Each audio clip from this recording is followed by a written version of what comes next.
Police in Windham are on the lookout for a man accused of impersonating a deputy before forcing the victim to take money out of an ATM. Our Catherine Underwood is live in Windham now with our top story. And Catherine, do police believe this is an isolated incident or something the public should be worried about tonight?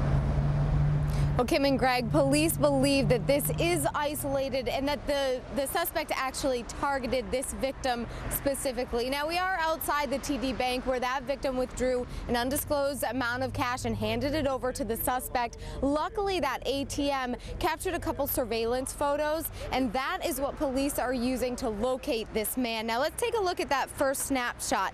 This is the victim on the left, and his face has been blurred out just to protect his identity. If you take a closer look, this is the impersonator here, the man that police are looking for. They say he showed up to the victim's house, said he was a law enforcement official following up on a civil complaint, but if the victim gave him money, then he wouldn't arrest him.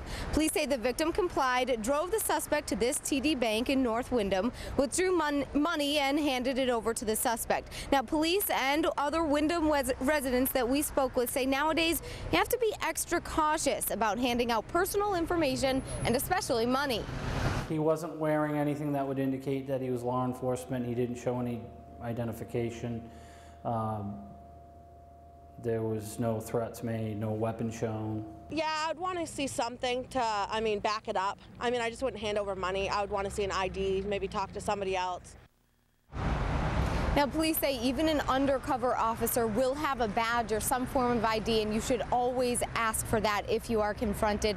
Now, after the victim and the suspect left the ATM here at TD Bank, the victim dropped the suspect off at Lamprin's Mini Mart. The police are now asking if you have any information on who this man is or his whereabouts to give them a call. We've put that number on our website, WGME.com. We're live in Windham tonight. Catherine Underwood, News 13. Back to you. All right, we'll see if anyone recognizes the suspects. Thank you, Catherine.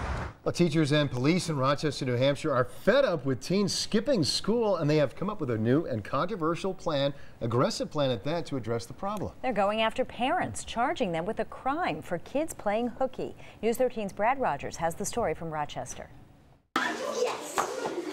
Rochester school administrators say they've never had so many students missing school as they do right now. Why they and local police plan to start holding parents accountable.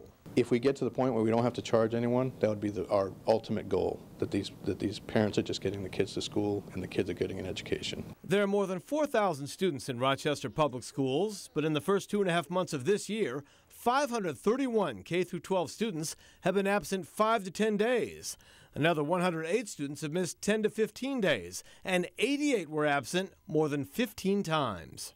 Pollyanna Gillen says getting her sons to school was only a problem in high school. If a child is tardy, they don't call the parent. They have an automated system that's a recording that after like 9:30, 10 o'clock in the morning that will call the residents. Now, the parents at work, they're not getting that message until they get home in the evening. High school students do miss the most school, but students at Rochester's 8 grade schools are a close second. Not to mention all the tardies, too many to count. I think coming in tardy is even harder because, you know, your classmates are all involved in what's going on in the classroom, and here you're walking in and, you know, you're trying to get up to par with what your classmates are doing. McAllister says the average attendance at her school is 99%. What are they doing right? Well, she sends out letters to parents when their children miss too much school and follow-up postcards praising them when they turn that around. You know, I've had some students that have been absent tardies in years past that the parents are doing a great job in getting the kids to school now. But for the parents who don't get the message, they will soon face charges and possibly fines of up to $1,000. The police and school administrators hope it doesn't come to that, but they are trying to make a point, and they believe this is the best way to get parents' attention and to get those parents to get their children in school on time where they belong. In Rochester, Brad Rogers, News 13. Rochester police plan to start charging parents of the worst offenders after the first of the year. It gives parents a month to turn things around and get their students into school and on time. Well, now that Thanksgiving is over, it's beginning to feel a lot like Christmas. It's been a really chilly week so far. And we could be adding a little snow to the mix soon as well, depending on where you live. Here is Chief Meteorologist Charlie LaPresi with details on the forecast. Charlie? Well said, Kim. In fact, I expect some areas to get some snow tomorrow, but it all depends on where you live. Mid-coast regions stand the best chance for seeing a few inches of snow, and other parts of the regions won't even see a flake at all. Let's take a look at what's happening right now with the temps. Hey, it's cold out there. I don't have to tell you that. It feels more like December or January rather than late November. We're at 32 in Portland. Most towns are in the 20s, much like last night. We'll have lows in the teens and 20s, probably mid-20s here at the coastline. Now, look at the satellite radar. There's a storm we just missed out on today. As expected, all the snowfall stayed over southern New England, so areas down in Massachusetts, Connecticut, and Rhode Island picked up a few inches of snow. The storm is going to be somewhere out in here south of Nova Scotia tomorrow, an area of low pressure, but it's a lagging appendage. It's called an inverted trough or a Norland trough. A narrow band of snow should form along that boundary. That should bring at least a few inches of snow wherever it forms. My best estimate is along the mid-coast. We'll take a look at that coming up in a few minutes. But snow showers in the forecast tomorrow. For some folks, appear to light snow. Thursday looks brighter, mid-30s for highs. An Arctic cold front moves through Thursday night. And Greg and Kim, look at those temperatures on Friday. 20s for highs to end out the work week. This is very cold by November standards, but I'm tracking a warm-up in that 7-day as well. So something for everyone. All right. Thank you, Charlie. Thanks, Charlie. We have an update tonight on a near-fatal carbon monoxide case in Freeport. An investigator with the State Fire Marshal's Office tells us that the CO leak was caused by an improperly installed heating appliance and that charges are possible in this case. Investigators say they are looking into whether the person who installed the equipment at this home was properly licensed. Once the investigation wraps up, the Fire Marshal's Office will forward the results to the District Attorney's Office, which will determine any charges. She was convicted of trying to kill her husband and sentenced to 16 years behind bars. Today, Maine's highest court is upholding the conviction of Linda Dolph. In a unanimous decision, the court rejected Dolph's claim that the prosecutor misrepresented facts and expressed personal opinions during the trial. Dolph is guilty of attacking her husband while he slept and then shooting herself in the stomach in an attempt to cover up the crime.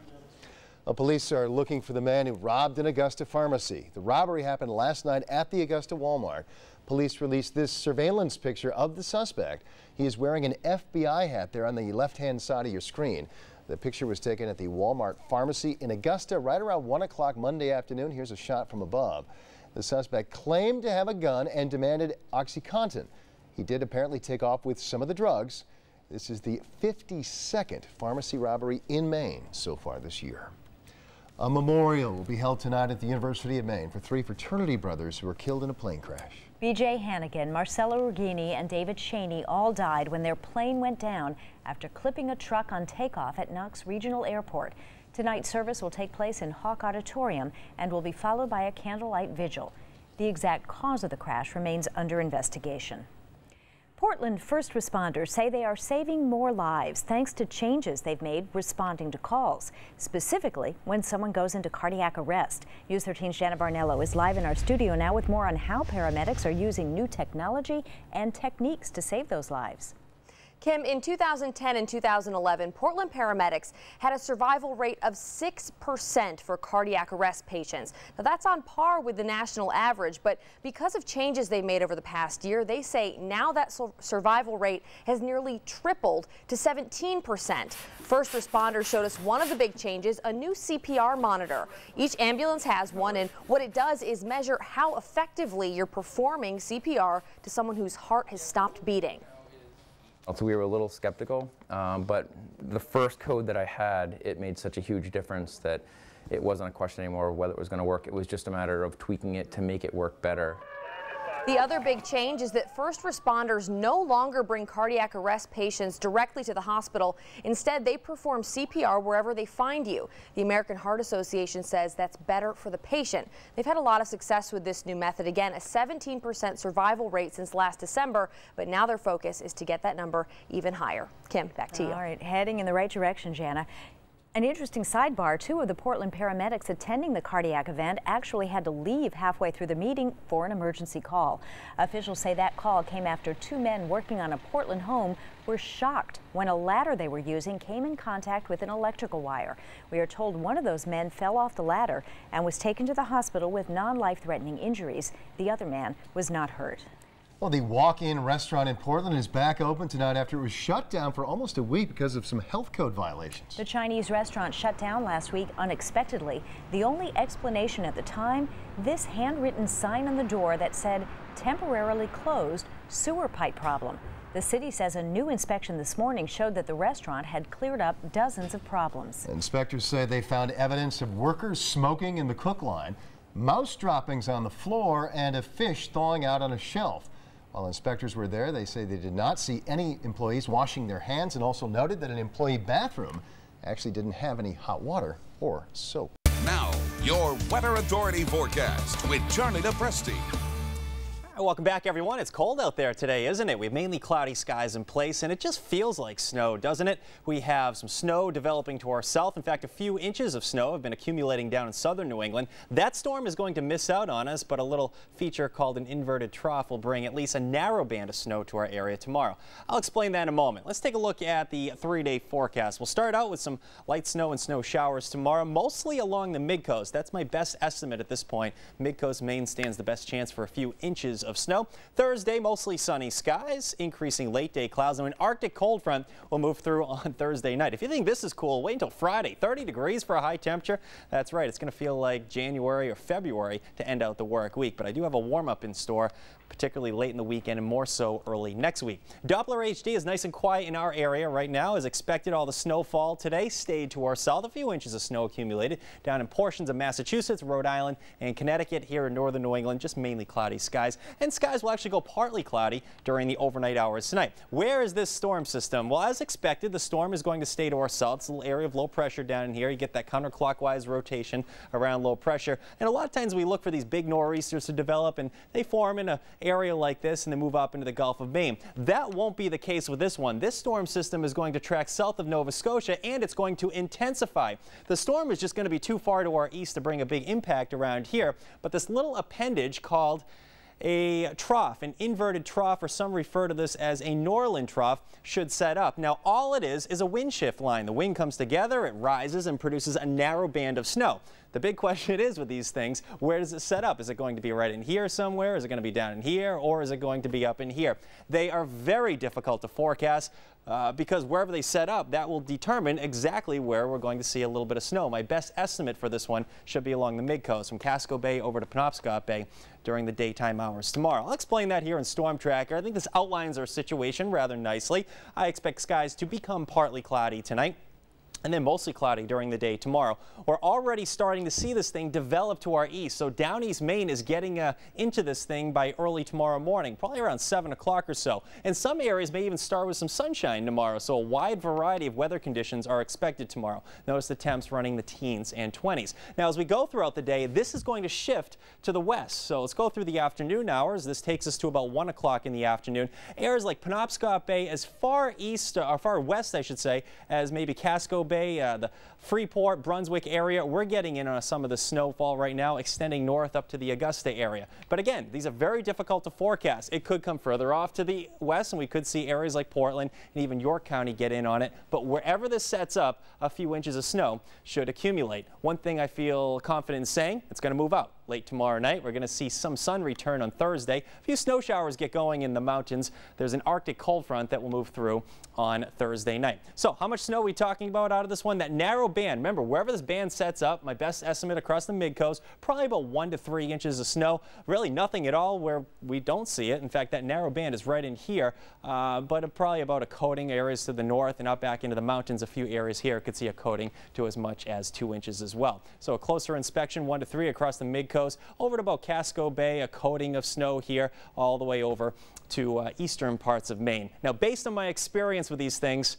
these numbers will probably change a little bit. It all depends on where this thing sets up, so stay tuned to the forecast tonight. And of course, Craig will have the latest for you tomorrow morning as well. Light snow and snow showers tomorrow, especially along the mid-coast. On Thursday, we'll see some sun returning. An Arctic cold front Thursday night should introduce the coldest air of the season so far. That will be on Friday. There will be areas that don't make it out of the 20s on Friday for high temperatures, but a warm-up is back in the forecast by early next week. Some rain and rain showers are in the forecast for late Sunday and Sunday night. No big storms, but sort of an interesting forecast. We'll get to follow that Norland trough for tomorrow and see where we get a little snow out of this thing. Yeah, sometimes those can be pretty interesting. Can be interesting if you're in the middle of it. There was one back in 1990 that dropped about 1.5 feet of snow for parts of the area with a forecast of about 1 to 3 inches of snow. So we always want to watch these things. They are pretty neat to watch, though. Oh, wonder you got your eyes exactly. sharpened on that one. All right, thanks, Charlie.